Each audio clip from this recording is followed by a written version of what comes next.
আসসালামু আলাইকুম। আজকে আপনাদেরকে আমি খুব সহজ এবং খুব স্বাস্থ্যকর পুষ্টিকর একটি ভাজি রেসিপি করে দেখাবো। আজকে আপনাদেরকে আমি ঢেঁড়স ভাজি করে দেখাবো। অনেকে ঢেঁড়স তরকারি হিসেবে পছন্দ করেন না, আপনারা ভাজি করে খাবেন, ভীষণ মজা হয়। আমার এই রেসিপিটা ফলো করে আপনারা বাসায় অবশ্যই ভাজিটা করে খেয়ে দেখবেন। একেবারে অন্যরকম একটা স্বাদের ভাজি হবে। তো চলুন রেসিপিটা দেখে নিই। এখানে আমি ঢেঁড়স ভাজি করার জন্য ঢেঁড়সগুলিকে এরকম কুচি কুচি করে কেটে নিয়েছি, পেঁয়াজ নিয়েছি কুচি করে, রসুন, কাঁচামরিচ ফালি। এখন মূল রান্নায় চলে যাই। ঢেঁড়স ভাজি করার জন্য প্রথমে আমি চুলায় একটি প্যান বসিয়ে দিয়ে এখানে পরিমাণ মতো তেল দিয়ে গরম করে নিয়েছি। তেল গরম হয়ে গেলে আমি প্রথমে পেঁয়াজ কুচি দিয়ে দিব। এখানে বড় সাইজের দুটি পেঁয়াজ আমি কুচি কুচি করে কেটে দিয়েছি। আপনারা চাইলে পেঁয়াজের পরিমাণ বাড়িয়ে দিতে পারবেন, পেঁয়াজটা একটু বেশি দিলে স্বাদটাও একটু ভালো আসে। আর এখানে আমি বড় বড় দুটি রসুনের কোয়া কুচি কুচি করে কেটে দিয়েছি। দিয়ে একটু 2-3 মিনিট হালকা আঁচে ভেজে নেব পেঁয়াজ রসুনগুলিকে।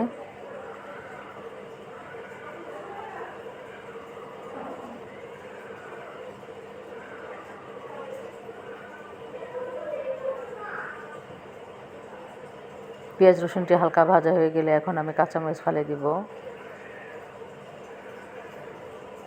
এখানে 6-7টার মতো কাঁচামরিচ ফালি দিয়েছি।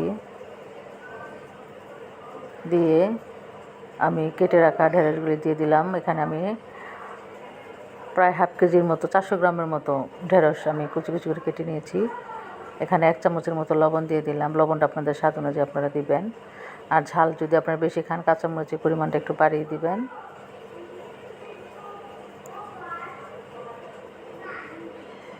লবণ দিয়ে খুব ভালো করে আমি মাঝারি আছে 2-3 মিনিট আমি ভাজবো আগে ঢেঁড়সগুলিকে।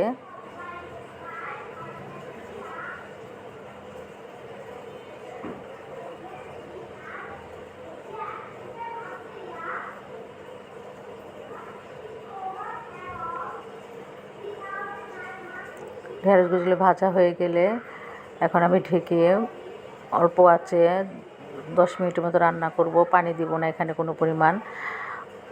সবজি থেকে যে ঢেঁড়স থেকে যে পানিটা উঠবে সেই পানিতেই ঢেঁড়সটা সিদ্ধ হয়ে যাবে। এর মধ্যে আমি 10 মিনিট পর ঢাকনা খুলে দিলাম, দিয়ে আবার ঢেকে আরও 5 মিনিট রাখবো। রেখে ঢাকনা খুলে দিচ্ছি, দিয়ে নেড়ে চেড়ে দিচ্ছি।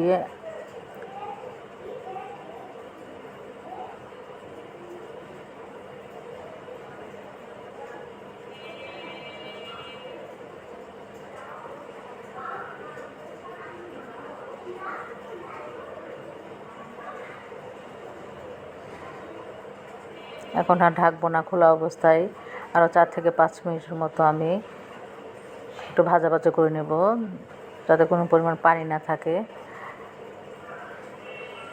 পানি থাকলে ঢেঁড়স ভাজি ভালো লাগবে না। এই জন্য 3-4 মিনিট আমি একটু ভেজে নিচ্ছি। দেখুন পানিটা শুকিয়ে গেছে। এখন ঢেঁড়সটাও প্রায় ঝরঝরে হয়ে গেছে, ভাজিটাও ঢেঁড়সগুলি সিদ্ধ হয়ে গেছে কিন্তু গলে যায়নি। আপনারা দেখতেই পাচ্ছেন খুব ঝরঝরে হয়েছে ভাজিটা। এখন আমি একটি প্লেটে আপনাদেরকে বেড়ে দেখাচ্ছি।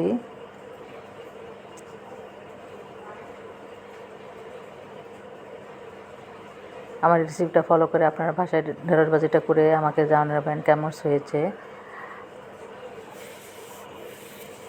তো তৈরি হয়ে গেল ঢেঁড়স ভাজি। আশা করি আমার এই ঢেঁড়স ভাজি রেসিপিটা আপনাদের ভালো লেগেছে। ভালো লাগলে আমার ভিডিওতে একটা লাইক দিবেন। আল্লাহ হাফেজ।